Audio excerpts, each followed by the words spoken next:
Dallas, thank you so much for being here to talk with us here at CBN News. You have got a new movie coming out, The Best Christmas Pageant Ever. You're kind of taking off your chosen hat and putting on your Christmas hat. Um, this is kind of like a long story, but can you tell people a little bit of how you even ended up with the rights to this movie? Because that's kind of was a journey in and of itself. Yeah, thank you. So 20 years ago, my wife brought the book home. So the Best Christmas Pageant Ever has been a book that's been out for 50 years. It's been read in public schools for decades. It's been performed as a play around the world. And it was even a TV movie back in the early 80s. And I remember seeing it when I was a kid, but I didn't remember a whole lot about it. Just remember it being funny and I enjoyed it. My wife brings the book home. She says, let's read this to the kids. So I sit the kids down, I start reading, and pretty quickly I'm laughing. It's very, very funny, very witty, very whimsical, very charming. I'm like, man, the writing of this is so good. And then early on, I get emotional because it's got this. I realized I'm like, I didn't remember this was such a Jesus story. Like, well, how did I miss this? And then I get to the end of the book and I am crying so hard, I can't read. And Amanda's like, all right, give me the book. Let me do it. She starts reading. She's crying. She gives it back to me. It became a Christmas tradition for us to take turns reading to the kids because we were crying and the kids making fun of us. Well, as soon as I was done reading it, I said, I have to make this movie. I was born to make it. I'm the only one who can do this story justice. The combination of humor with pathos, the message of Jesus being told, but in a way that doesn't feel preachy. Like it feels like there's a reason this book has been read in public schools. Now, it's not because the message has been watered down. It's just because it's told so well. It doesn't feel like it's coming at you with like a Bible hammer, right? It feels like just an entertaining story that has a very strong, good message. So I was pursuing the rights every year. I Googled, I figured out who held the rights to it. It's a group of guys. And, but they wanted it done by a big studio with a big director, and they had already set it up at this big studio. And so I was like, man. And so every year I would check in, and every year they would tell me the studio still has the rights. And I would pray for it, hoping that no one else would make it. I mean, of course, I want God's will to be done, but at the same time, I'm like, I have to make this movie. So I'm just rooting for and praying for this opportunity. And sure enough, the movie just never quite got made. It would get close. They would have a script, they'd have an actor, and then for whatever reason, it wasn't happening. So finally, a few years ago, I connect again. It was like 3 years ago. I reach out. I text the guy, and I'm like, hey, I'm just checking in. I know I ask you this every year, but what's the latest? And he goes, funny you should ask. He goes, just last week, the rights expired and from this studio, and they had the option to renew and they forgot. So they let the rights lapse. And so now we have them back, and we've been kind of frustrated with them. And he goes, just a few days ago, my mom called me and said, have you seen this show called The Chosen? And I said, no. And she goes, well, you have to see it. And he goes, that's funny because the creator of the show is always bugging me he wants to do Best Christmas Pageant Ever. And she says, you better give him the rights. He's the only one who can make this movie. How come you didn't tell me that the creator of The Chosen wanted to do this movie? Are you kidding me? You have to do it. And he's like, so I watched your show because my mom made me. He's like, I love it. Let's talk. And so sure enough, we ended up making a deal, and I finally got the rights. And now it's coming out in theaters around the country as a big Christmas classic release from a major Hollywood studio. And it's going to be in theaters all over the country. And at the heart of it, though, is this beautiful Christmas story of not only the true meaning of Christmas, but also how we as the church sometimes look down on or cast aside the least of these. And how the least of these are actually probably closer to the heart of the nativity story than even we are, who sometimes take it for granted.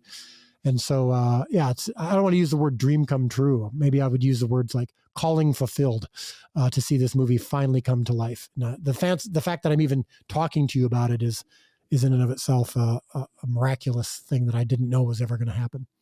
So I want to get into the contents of the film in a minute, but I want to talk a little bit more about how this happened and all of the moving pieces coming together. And I think it's easy, with maybe one or two of the parts of that journey to getting the rights coming together, you can see maybe that was just a coincidence, or that just happened to be good timing, right place, right time situation. But you clearly, the way you talk about it, the way I've heard you talk about it before, you definitely feel that this was something that was a divine appointment, right? This was God ordained. Right. Talk a little bit about that and how that has maybe changed or enriched your relationship with the Lord as you've faithfully pursued this project. Well, for 15 years leading up to this, and leading up to The Chosen, and you and I have talked about this before. I was someone who cared deeply about results, affirmation, legitimacy. I was trying to make it in Hollywood. I was making multiple movies that had varying degrees of success, but none of them had that kind of Hollywood legitimacy on them. They were always done independently. And I finally got that opportunity with The Resurrection of Gavin Stone, which bombed, which a lot of people know that story. And I got to the place of surrender, of true brokenness and humility, of going, all right, as long as I'm in your will, God, I'm content. And if I never make another movie, I'm okay with that. And that's when God said, now you're ready for The Chosen. Now, The Chosen story has been one of surrender. It's been one of God doing this extraordinary work that I'm fortunate to be part of, but it's clearly bigger and better than I am. I'm not this good. I'm not good enough to make something that's this good, that's have this much impact on people in every country in the world. That said, I do have certain skills to bring to the table. I do have certain unique gifts as a storyteller that, look, I'm not the best storyteller in the world. I could name right now 10 filmmakers who are better filmmakers than I am, that I learn from, that I watch, that I admire. But there are certain things that I think I do uniquely, and I think I do them better than others, that I do think God has gifted me with. And I think he has uniquely called me to. And so when you first started talking to me on this conversation, you said, take off your chosen hat and put on the best Christmas pageant ever hat. And I know what that means, and I agree with it, but in many ways it's the same hat.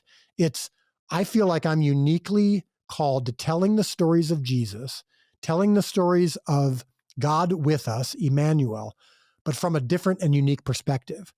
And for so many people who've seen Chosen or who've seen Best Christmas Pageant Ever, the reaction tends to be the same. It's I've heard that story before, but I hadn't quite understood it, or I hadn't quite lived it out, or I hadn't quite seen it in this way.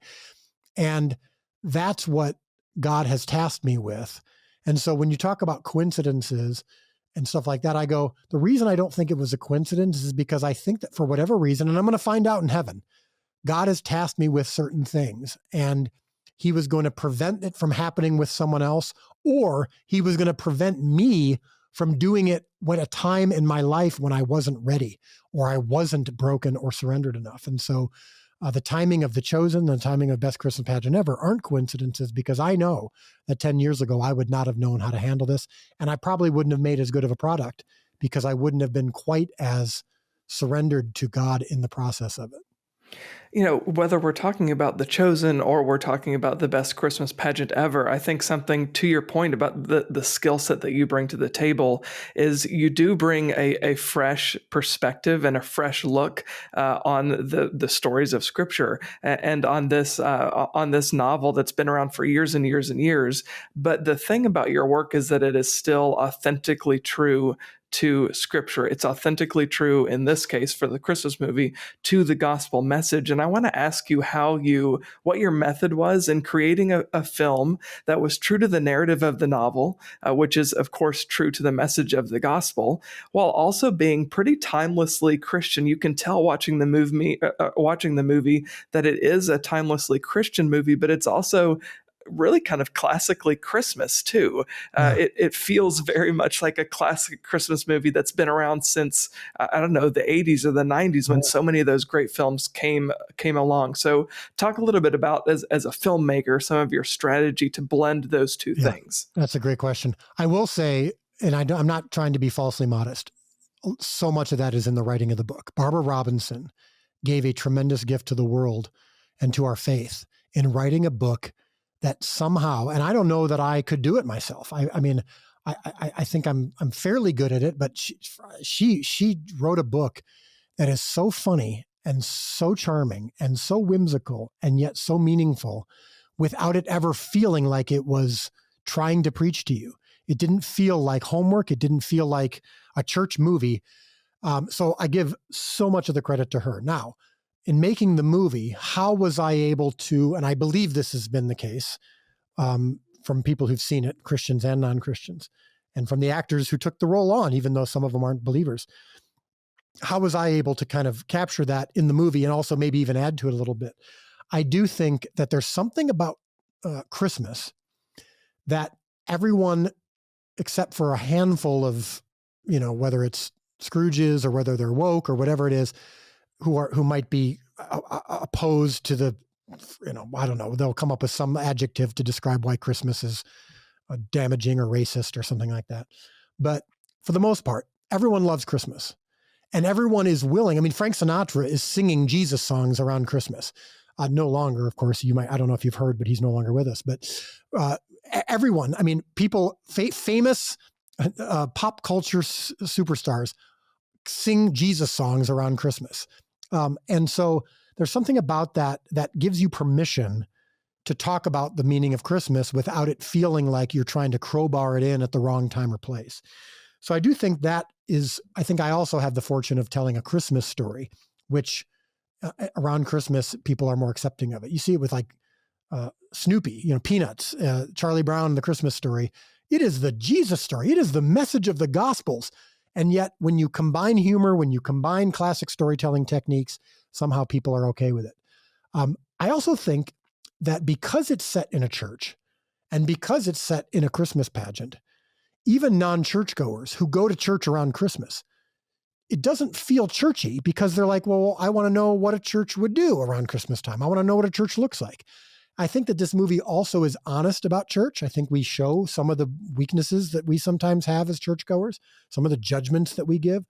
So I think there's a lot of different factors that I applied, some of which come right from the book, some of which come from my own experience, and some of which just are the fortune of the Christmas setting that gave me the permission and the skill set to tell this story in a way that Christians can appreciate and feel like it's for them.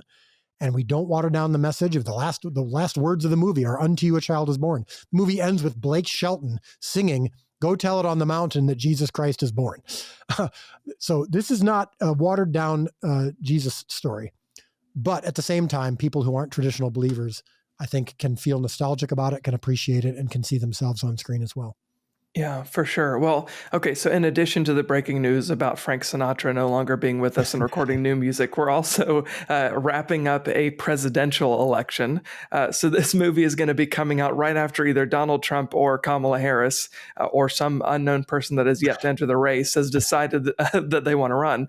So somebody is going to be president, and it's not going to be Joe Biden. And we're a deeply divided country right now. And I think Christmas is a time when so many people can come together. Obviously, there's the dollars and cents of making a movie, and you need that kind of success. But ultimately, from a spiritual perspective, from a values perspective, what is a success for this movie for you?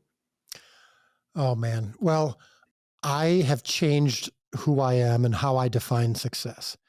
So on the surface, for sure, Lionsgate has spent tens of millions of dollars on this movie and on the marketing. And I want to make them whole. I want them to either, break even or make some money off of it. I would love to get a little bit of that myself. I've put a lot into it. I've sacrificed a lot to make this movie. So obviously, you can't escape the fact that doing well at the box office and people who are reading this or watching this right now, buying tickets and getting this message and movie out to the world is important, and it does help.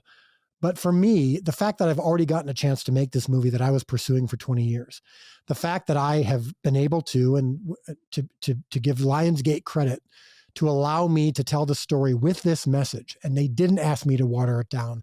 They didn't ask me to diminish some of the Jesus parts so that it was more palatable to a mainstream audience.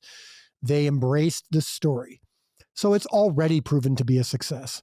And the making of the movie, the fact that it's going to get a chance to be distributed to the world is a success, because there was a time when movies like this, movies with a Jesus element to them, could not be, were just so rare. And I think you and I are experiencing this. Yes, I'm making them, some of them, but you and I, who have been watching this for a long time, there's never been another time like this before. I can't think of a time when this many faith-based or conservative films were in the box office, were being taken seriously, were being written about, studios being willing to release them, and people not just, and also the quality level rising. This is a unique and special time. And so that is successful. But ultimately, I do want to be in that place where the biggest success will be someone comes away from this movie having a newfound appreciation of or knowledge of the birth of Christ, and unto you a child is born, and people understanding that maybe in a fresh way is ultimately what I'm going for. Yeah, yeah. I think that's an awesome message, especially, like I said, in the divisive culture that we live in right now. Look, Dallas, while we're wrapping up the interview, could you give us the date the movie is hitting theaters and then also where they can go if they want to go ahead and get tickets? Yeah, so Friday, November 8th is when it launches. It will be in theaters as long as people continue buying tickets. So hopefully you can do that. If you are a Chosen fan and you want to see a sneak peek of season 5, that no one else is going to get to see, and you're not going to get to see again if you don't show up, is November 2nd. It's a Saturday. We're doing an early access screenings of the movie all over the country. And so you can look up, if you're just marking your calendar, check out Saturday, November 2nd. And I'm showing a 2.5-minute scene from The Last Supper from season 5 as kind of some extra bonus content. We're also doing some fun behind the scenes content, and Blake Shelton showing how he recorded Go Tell It on the Mountain. So that's going to be fun. So that's November 2nd. So if you want early access and you want to get a sneak peek of season 5, you can do that. But otherwise, November 8th, Friday, that's when this movie is kind of officially launched to the world. Awesome. Dallas Jenkins, thank you so much for your time. We appreciate it. Yep, always good to talk to you. Thanks again.